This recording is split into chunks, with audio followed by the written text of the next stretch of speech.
संग सचिव सुचि भूरि भट भूसुर बर गुरु ज्ञाति चले मिलन मुनि नाय कहें मुदित राउ ते भांति। तब उन्होंने पवित्र हृदय के मंत्री, बहुत से योद्धा, श्रेष्ठ ब्राह्मण, गुरु अर्थात सनकादि और अपनी जाति के श्रेष्ठ लोगों को साथ लिया और इस प्रकार प्रसन्नता के साथ राजा मुनियों के स्वामी विश्वामित्र जी से मिलने चले। कीनि प्रणाम चरण धरि माथा दीनि असीस मुदित मुनिनाथा अभिप्र वृंद सब सादर वंदे जानी भाग्य बड़ राउ आनंदे। राजा ने मुनि के चरणों पर मस्तक रख कर प्रणाम किया। मुनियों के स्वामी विश्वामित्र जी ने प्रसन्न होकर आशीर्वाद दिया। फिर सारी ब्राह्मण मंडली को आदर सहित प्रणाम किया और अपना बड़ा भाग्य जानकर राजा आनंदित हुए। कुशल प्रश्न करी बारहि बारा विश्वामित्र निपहि बैठारा अते ही अवसर आए दो भाई कई रहे देखन फुलवाई। बार बार कुशल प्रश्न करके विश्वामित्र जी ने राजा को बैठाया। उसी समय दोनों भाई आ पहुंचे जो फुलवाड़ी देखने गए थे। श्याम गौर मृदु बयस किशोरा लोचन सुखद विश्वचित चोरा उठे सकल जब रघुपति आए विश्वामित्र निकट बैठाए। सुकुमार किशोर अवस्था वाले श्याम और गौर वर्ण के दोनों कुमार नेत्रों को सुख देने वाले और सारे विश्व के चित्त को चुराने वाले हैं। जब श्री रघुनाथ जी आए तब सभी उनके रूप एवं तेज से प्रभावित होकर उठकर खड़े हो गए। विश्वामित्र जी ने उनको अपने पास बैठा लिया। भय सब सुखी देखि दो भ्राता बारी विलोचन पुलकित गाता मूर्ति मधुर मनोहर देखी भयो विदेहु विसेखी। दोनों भाइयों को देखकर सभी सुखी हुए। सबके नेत्रों में जल भराया। आनंद और प्रेम के आंसू उमड़ पड़े और शरीर रोमांचित हो उठे। राम जी की मधुर मनोहर मूर्ति को देखकर विधेय अर्थात जनक विशेष रूप से विधेय अर्थात देह की सुध बुद्ध से रहित हो गए। प्रेम मगन मनुजानि निभु करि विवेक उधरि धीर भोल्यो मुनि पद नाई सिरु गद गद गिरा गंभीर। मन को प्रेम में मग्न जान राजा जनक ने विवेक का आश्रय लेकर धीरज धारण किया और मुनि के चरणों में सिर नवाकर गदगद प्रेम भरी गंभीर वाणी से कहा,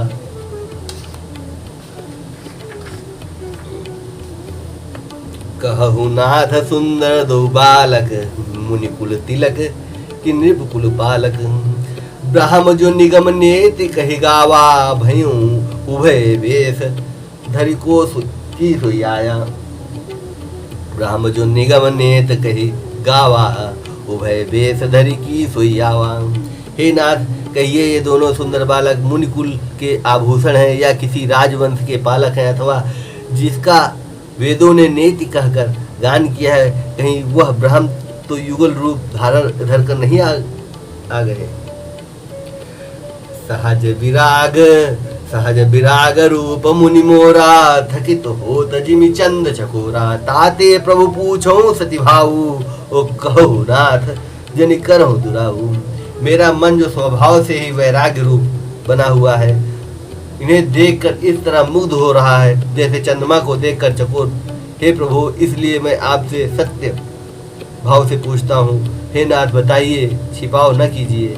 इन्हीं बिलोकत अति अनुरागा बरबस ब्रह्म सुखय मन त्यागा। का मुनि बियधि कहो नृपनी का वचन तुम्हार न होई अली का। इनको देखते ही अत्यंत प्रेम के वश होकर मेरे मन ने जबरदस्ती ब्रह्म सुख को त्याग दिया है। मुनि ने हंसकर कहा, हे राजन, आपने ठीक यथार्थ ही कहा है, आपका वचन मिथ्या नहीं हो सकता। ये प्रिय सब है जहाँ लगी प्राणी मन मुस्कान राम सुनी बानी। रघुकुल मनि दशरथ के जाए, मम हित लाग नरेश पठाए। जगत में जहाँ तक जितने भी प्राणी हैं सभी को प्रिय हैं। मुनि की रहस्य भरी वाणी सुनकर श्री राम जी मन ही मन मुस्कुराते हैं, हंसकर मानो संकेत करते हैं कि रहस्य खोलिए नहीं। तब मुनि ने कहा, ये रघुकुल महाराज दशरथ के पुत्र हैं, मेरे हित के लिए राजा ने इन्हें मेरे साथ भेजा है। राम लखन दो बंधुवर, रूपशील बलधाम, मखराख्यों सब साखी जगु, जीते असुर संग्राम। ये राम और लक्ष्मण दोनों श्रेष्ठ भाई, रूप शील और बल के धाम है। सारा जगत इस बात का साक्षी है कि इन्होंने युद्ध में असुरों को जीत कर मेरे यज्ञ की रक्षा की है। मुनि तव चरण देख कहराऊ, कह न सकऊं निज पुण्य प्रभाऊ। सुंदर श्याम गौर दो भ्राता, आनंद हूँ के आनंद दाता। राजा ने कहा, हे मुनि, आपके चरणों के दर्शन कर मैं अपना पुण्य प्रभाव कह नहीं सकता। ये सुंदर श्याम और गौरवर्ण के दोनों भाई आनंद को भी आनंद देने वाले हैं। इनके प्रीति परस्पर पावनी, कह न जाए मन भाव सुहावनी। सुनो नाथ कहा मुदित विदेहु, ब्रह्म जी साज सनेहु। इनकी आपस की प्रीति बड़ी पवित्र और सुहावनी है, वह मन को बहुत भाती है, पर वाणी से कही नहीं जा सकती। विदेह जनक जी आनंदित होकर कहते हैं, हे नाथ सुनिए, ब्रह्म और जीव की तरह इनमें स्वाभाविक प्रेम है। पुनि पुनि प्रभु ही चितव नर नाहु, पुलक गात उर अधिक उछाहु। मुनि ही प्रशंसित नाई पद शीसु, चलियो लवाई नगर अवनीसु। राजा बार बार प्रभु को देखते हैं, दृष्टि वहाँ से हटना ही नहीं चाहती। प्रेम से शरीर पुलकित हो रहा है और हृदय में बड़ा उत्साह है। मुनि की प्रशंसा करके और उनके चरणों में सिर नवाकर राजा उन्हें नगर में लिवाल चले। सुंदर सदन सुखद सब काला, तहाँ बासुले दीन भुआला। करी पूजा सब विधि सेवकाई, कयूं राहु गृह विदा कराई। एक सुंदर महल जो सब समय सभी ऋतुओं में सुखदायक था, वह राजा ने उन्हें ले जाकर ठहराया।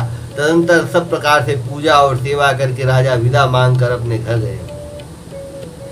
ऋषय संग रघुवंश मणि, करि भोजन विश्राम। बैठे प्रभु भ्राता सहित, दिवस रहा भरियाम। रघुकुल के शिरोमणि प्रभु श्री रामचंद्र जी ऋषियों के साथ भोजन और विश्राम करके भाई लक्ष्मण समेत बैठे। सब उस समय भर दिन रह गया था। लखन हृदय लाल साभिषेखी, जाय जनकपुर आय देखी। प्रभु भय बहुर मुनि, सकुचाहि प्रगट न कहीं मनहि मुस्काहि। लक्ष्मण जी के हृदय में विशेष लालसा है कि जाकर जनकपुर देख आवे, परंतु प्रभु श्री रामचंद्र जी का डर है और फिर मुनि से भी सकुचाते हैं, इसलिए प्रकट में कुछ नहीं कहते, मन ही मन मुस्कुरा रहे हैं। राम अनुज मन की गति जानी, भगत बछलता ही हुलसानी। परम विनीत सकुच मुस्काई, बोले गुरु अनुशासन पाई। अंतर्यामी श्री रामचंद्र जी ने छोटे भाई के मन की दशा जान ली। उनके हृदय में भक्त वत्सलता उमड़ आई। वे गुरु की आज्ञा पाकर बहुत ही विनय के साथ थुकचाते हुए मुस्कुराकर बोले, नाथ लखन पुर देखन चाहि, प्रभु संकोच डर प्रकट न कहीं। जो राउर आय सुमय पाऊं, नगर दिखाई तुरंत ले आऊं। हे नाथ, लक्ष्मण नगर देखना चाहते हैं, किंतु प्रभु आपके डर और संकोच के कारण स्पष्ट नहीं कहते हैं। यदि आपकी आज्ञा पाऊं तो मैं इनको नगर दिखलाकर तुरंत ही वापस ले आऊं। सुनि मुनि से कह बचन सप्रीति, कसन राम तुम राखहु नीति। धर्म से तु पालक तुम ताता, प्रेम विवश सेवक सुखदाता।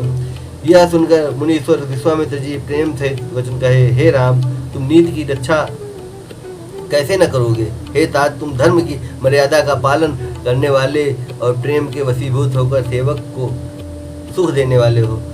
जाय देखी आवहु नगरु सुख निधान दो भाई। करहु सुफल सबके नयन सुंदर बदन दिखाई। सुख के निधान दोनों भाई जाकर नगर देखाओ, अपने सुंदर मुख दिखलाकर सबके नेत्रों को सफल करो। मुनि पद कमल बंदिदो भ्राता चले लोक लोचन सुखदाता। बालक वृंद देखी अति शोभा लगे संग लोचन मनुलोभा। सब लोगों के नेत्रों को सुख देने वाले दोनों भाई मुनि के चरण कमलों की वंदना करके चले। बालकों के झुंड इनके सौंदर्य की अत्यंत शोभा देखकर साथ लग गए। उनके नेत्र और मन इनकी माधुरी पर लुभा गए। पीत बसन परिकर कटि भाथा चारु चाप सर सोहत था। तन अनुहरत सुचंदन खोरी श्यामल गौर मनोहर जोरी। दोनों भाइयों के पीले रंग के वस्त्र हैं, कमर के पीले दुपट्टों में तरकस बंधे हैं, हाथों में सुंदर धनुष बाण सुशोभित हैं। श्याम और गौरवर्ण के शरीर के अनुकूल अर्थात जिस रंग का चंदन अधिक फवे उस पर उसी रंग के सुंदर चंदन की खौर लगी है। सांवरे और गोरे रंग की मनोहर जोड़ी है। के हरि कंधर बाहु विशाला उर अति रुचिर नाग मणिमाला। सुभग सोन सरु सिरुलोचन सुभग सोन सर सिरुलोचन बदन मयंक ताप त्रय मोचन। सिंह के समान पुष्ट गर्दन, गले का पिछला भाग है, विशाल भुजाएं, चौड़ी छाती पर अत्यंत सुंदर गजमुक्ता की माला है। सुंदर लाल कमल के समान नेत्र हैं, तीनों तापों से छुड़ाने वाला चंद्रमा के समान मुख है। कानन कनक फूल छवि देहि चितवत चितहि चूर जनुलेहि। चितवन चारु भ्रिकुटी बरबाकी तिलक रेख शोभा जनुचाकी। कानों में सोने के कर्ण फूल अत्यंत शोभा दे रहे हैं और देखते ही चित्त को मानो चुरा लेते हैं। उनकी चितवन बड़ी मनोहर है और भौहें तिरछी एवं सुंदर है। तिलक की रेखाएं ऐसी सुंदर है मानो शोभा पर मानो मूर्तिमती शोभा पर मुहर लगा दी गई है। रुचिर चौतनी सुभग सिर मेचक कुंचित केस। नख सिख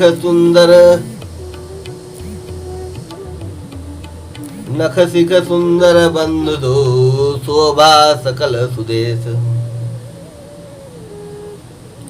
सिर पर सुंदर कोनी टोपियां, काले और घुंघराले बाल हैं। दोनों भाई नख से लेकर शिखा तक, एड़ी से लेकर चोटी तक सुंदर है और सारी शोभा जहाँ जैसी चाहिए वैसी है। देख नगर भूप सुत आए समाचार पुरवासी न पाए। धाये धाम काम सब त्यागी मनहु रंग निधि लूटन लागी। जब पूर्ववासियों ने यह समाचार पाया कि दोनों राजकुमार नगर देखने के लिए आए हैं, तब वे सब घर बार सब काम काज छोड़कर ऐसे दौड़े मानो दरिद्र खजाना लूटने दौड़े हो। निरखी सहज सुंदर दो भाई होय सुखी लोचन फल पाई। जुबती भवन झरो खनि लागी निरखई राम रूप अनुरागी। स्वभाव ही से सुंदर दोनों भाइयों को देखकर वे लोग नेत्रों का फल पाकर सुखी हो रहे हैं। युवती स्त्रियां घर के झरोखों से लगी हुई प्रेम सहित श्री रामचंद्र जी के रूप को देख रही हैं। कहीं परस पर वचन सप्रीति सखी इन कोटि काम छवि जीती। सुर नर सुर नाग मुनि माही शोभा अति कहूँ सुनियति नाही। वे आपस में बड़े प्रेम से बातें कर रही हैं। सखी इन्होंने करोड़ों कामदेवों की छवि को जीत लिया। देवता मनुष्य असुर नाग और मुनियों में ऐसी शोभा तो कहीं सुनने में भी नहीं आती। विष्णुचारी भुज विधि मुखचारी विकट वेश मुख पंच पुरारी। अपर देव असत को न आही या छवि सखी पट तरिय जाही। भगवान विष्णु के चार भुजाएं, ब्रह्मा जी के चार मुख हैं, शिव जी का विकट भयानक वेश है और उनके 5 मुख हैं। हे सखी, दूसरा देवता भी ऐसा कोई नहीं है जिसके साथ इस छवि की उपमा दी जा सके। वय किशोर सुषमा सदन, श्याम गौर सुखधाम, अंग अंग परवार यहीं कोटि कोटि सतकाम। इनकी किशोर अवस्था है, ये सुंदरता के घर, सांवले और गोरे रंग के तथा सुख के धाम। इनके अंग अंग पर करोड़ों अरबों कामदेवों को निछावर कर देना चाहिए। कहूँ सखी यस को तनुधारी, जो न मोह यह रूप निहारी। कौस प्रेम बोली मृदुबानी, जो मैं सुना सो सुनो सयानी। हे सखी, कहो तो ऐसा कौन शरीरधारी होगा जो इस रूप को देखकर मोहित न हो जाए। कोई दूसरी सखी प्रेम सहित कोमल वाणी से बोली, हे सयानी, मैंने जो सुना है उसे सुनो।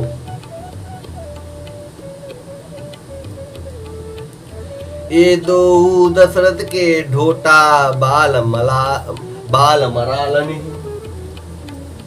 के कलजोटा। मुनि कौशिक मख के रखवारे, जिनरन अजर निशाचर मारे। ये दोनों राजकुमार महाराज दशरथ जी के पुत्र हैं। बाल राजहंसों का सा सुंदर जोड़ा है ये। मुनि विश्वामित्र के यज्ञ की रक्षा करने वाले हैं। इन्होंने युद्ध के मैदान में राक्षसों को मारा है। श्याम गात कलकंज बिलोचन, जो मारे च सुभुज मधुमोचन। कौसल्या सुत सो सुख खानी, नाम राम धनुषायक पानी। जिनका श्याम शरीर और सुंदर कमल जैसे नेत्र हैं, जो मारीच और सुबाहु के मध को चूर करने वाले और सुख की खान है, और जो हाथ में धनुष बाण लिए हुए हैं, वे कौशल्या जी के पुत्र हैं। इनका नाम राम है। गौर किशोर बेसुबर काछे, कर सर चाप राम के पाछे। लक्ष्मण नाम राम लघु भ्राता, सुनु सखिता सुमित्रा माता।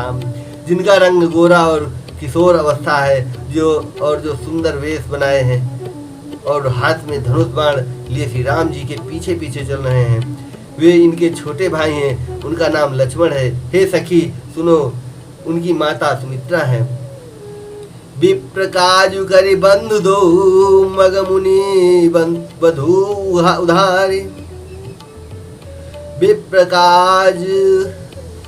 काजु करि बंधु दो, मग मुनि बधु उधारी।